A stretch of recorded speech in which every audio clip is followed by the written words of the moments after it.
आज हम लोग देखेंगे क्लास 10th का एनसीईआरटी का ज्योग्राफी का एक्सरसाइज 4।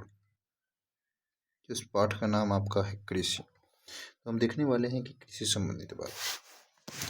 तो दिया है कि कृषि की दृष्टि से भारत एक महत्वपूर्ण देश है। इसकी 2/3 जनसंख्या कृषि कार्यों में संलग्न है। तो इम्पोर्टेंट बात है कि कितनी जनसंख्या, तो 2/3 जनसंख्या जो है यह कृषि कार्यों में संलग्न है। यह कृषि एक प्राथमिक क्रिया है। तो यह भी इम्पोर्टेंट बात है कि कृषि क्या है, तो कृषि एक प्राथमिक क्रिया है जो हमारे लिए अधिकांश खाद्यान्न उत्पन्न करती है। खाद्यान्नों के अतिरिक्त यह विभिन्न उद्योग के लिए कच्चा माल भी पैदा करती है। इनमें इसके अतिरिक्त कुछ उत्पादों जैसे चाय, कॉफ़ी, मसाले इत्यादि का भी निर्यात किया जाता है। अब देखेंगे हम लोग कृषि के प्रकार। यह कृषि हमारे देश की प्राचीन आर्थिक क्रिया है। पिछले हजारों वर्षों के दौरान भौतिक, पर्यावरण, प्रौद्योगिकी और सामाजिक सांस्कृतिक रीति रिवाजों के अनुसार खेती करने की विधियों में सार्थक परिवर्तन हुआ है। यह जीवन निर्वाह खेती से लेकर वाणिज्य खेती तक कृषि के अनेक प्रकार हैं। वर्तमान समय में भारत के विभिन्न भागों में निम्नलिखित प्रकार की कृषि तंत्र अपनाए गए हैं। अब देखेंगे प्रारंभिक जीविका निर्वाह कृषि। जो फर्स्ट है इसको हम लोग देखेंगे जीविका निर्वाह कृषि। यह इस प्रकार की कृषि भारत के कुछ भागों में अभी भी की जाती है। प्रारंभिक जीवन निर्वाह कृषि भूमि के छोटे टुकड़ों पर आदिम कृषि औजारों जैसे लकड़ी के हल, दाव और खुदाई करने वाली छड़ी तथा परिवार अथवा समुदाय श्रम की मदद से की जाती है। यह इस प्रकार की कृषि प्रायः मानसून, मृदा की प्राकृतिक उर्वरकता और फसल उगाने के लिए अन्य पर्यावरणीय परिस्थितियों की उपयुक्तता पर निर्भर करती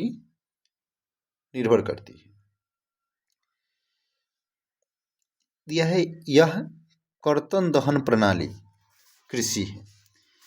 यह किसान जमीन के टुकड़े साफ करके उन पर अपने परिवार के भरण पोषण के लिए अनाज व अन्य खाद्य फसलें उगाते हैं। जब मृदा की उर्वरकता कम हो जाती है तो किसान उस भूमि के टुकड़ों से स्थानांतरित हो जाते हैं और कृषि के लिए भूमि का दूसरा टुकड़ा साफ करते हैं।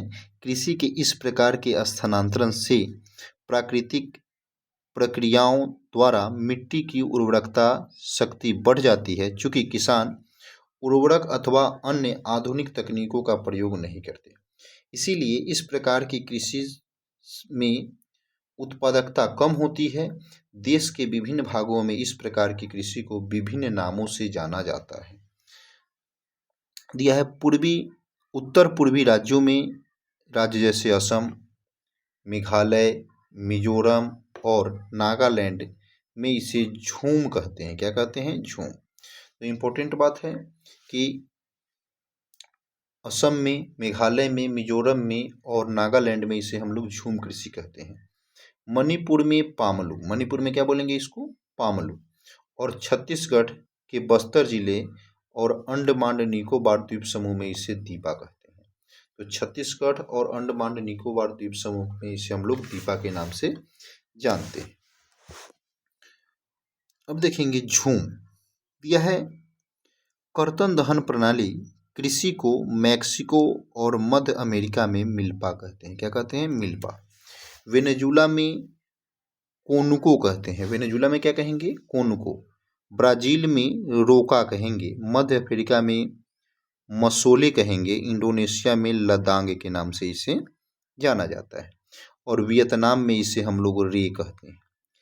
इसे नाम से जाना जाता है। भारत में भी यह प्रारंभिक किस्म की खेती अनेक नामों से जानी जाती है, जैसे मध्य प्रदेश में बेबर या दहिया, मध्य प्रदेश में बेबर या दहिया, आंध्र प्रदेश में पोड़ू अथवा पेंडा उड़ीसा में पामाडाबी या कोमान या बड़िगा, पश्चिमी घाट में कुमारी के नाम से, दक्षिणी पूर्वी राजस्थान में इसे वालेर वालड़ी के नाम से या वाल्ट्री, हिमालयी क्षेत्र में इसे खील, झारखंड में कुड़ुआ और उत्तर पूर्वी प्रदेश में इसे हम लोग झूम इत्यादि के नाम से जानते हैं। तो ये सभी नाम आपके लिए क्या है, इंपॉर्टेंट है। सेकेंड पेज की तरफ हम लोग चलेंगे। दिया है रीझा असम में डिफू के बाहरी क्षेत्र में अपने परिवार के साथ एक गांव में रहती है। वह अपने परिवार के सदस्यों द्वारा एक भूमि के टुकड़े पर उगी वनस्पति को काटकर वह जलाकर साफ कर के देखकर आनंद का अनुभव करती है। वह प्रायः परिवार के सदस्यों के साथ बांस के नाले द्वारा झरने से पानी लाकर अपने खेतों को सींचने के लिए सहायता करती है। यह है वह अपने परिस्थान से लगाव रखती है और जब तक संभव हो यहाँ रहना चाहती है, परंतु इस छोटी बच्ची को अपने खेल में मिट्टी की घटती उर्वरकता के बारे में कुछ भी पता नहीं है, जिसके कारण उसके परिवार को अगले वर्ष नए भूमि के टुकड़ों की तलाश करनी होगी। अब हम लोग देखेंगे गहन जीविका कृषि। क्या है गहन जीविका कृषि? देखेंगे इस प्रकार की कृषि उन क्षेत्रों में की जाती है जहां भूमि पर जनसंख्या का दबाव अधिक हो।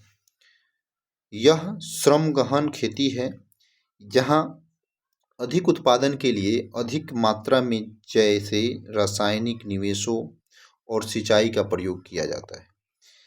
यह है क्या आप भारत के कुछ राज्यों का नाम बता सकते हैं जहां इस प्रकार की कृषि की जाती है?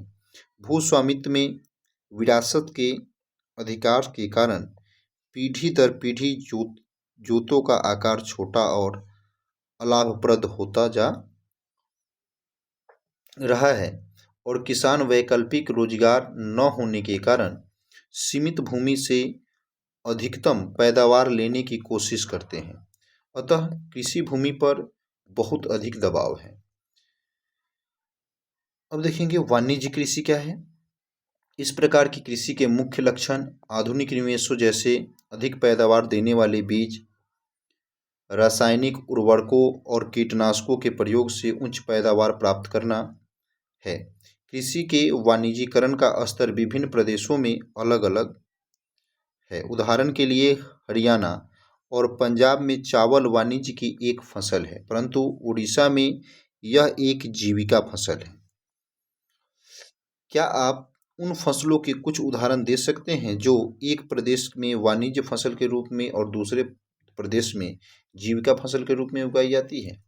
रोपण कृषि भी एक प्रकार की वाणिज्य खेती है। इस प्रकार की खेती में लंबे चौड़े क्षेत्र में एकल फसल बोई जाती है।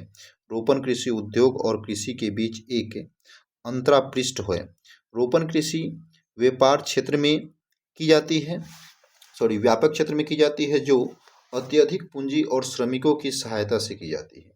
इससे प्राप्त सारा उत्पादन उद्योग में कच्चे माल के रूप में प्रयोग होता है। यह भारत में चाय, कॉफ़ी, रबर, गन्ना, केला इत्यादि महत्वपूर्ण रोपण फसलें हैं। तो याद रखना है कि रोपण फसलें कौन कौन है। तो चाय है, कॉफ़ी है, रबर है, गन्ना है और केला है। यह असम और उत्तरी बंगाल में चाय, कर्नाटक में कॉफ़ी। तो याद रखना है असम हो और उत्तरी बंगाल में चाय, कर्नाटक में क्या कॉफ़ी, वहाँ की मुख्य रोपण फसलें हैं। आपसे पूछ सकता है असम और उत्तरी बंगाल में क्या है, तो वहाँ की मुख्य रोपण फसलें चाय है, कर्नाटक की क्या है तो कॉफ़ी है। क्योंकि रोपण कृषि में उत्पादन बिक्री के लिए होता है, इसीलिए इसके विकास में परिवहन और संचार साधन से प्रबंध, उद्योग और बाजार महत्वपूर्ण योगदान देते हैं। कल हम लोग पढ़ेंगे नेक्स्ट। अगर नेक्स्ट वीडियो देखना है, इसको पूरा खत्म करना है तो लाइक और सब्सक्राइब करना ना भूलें।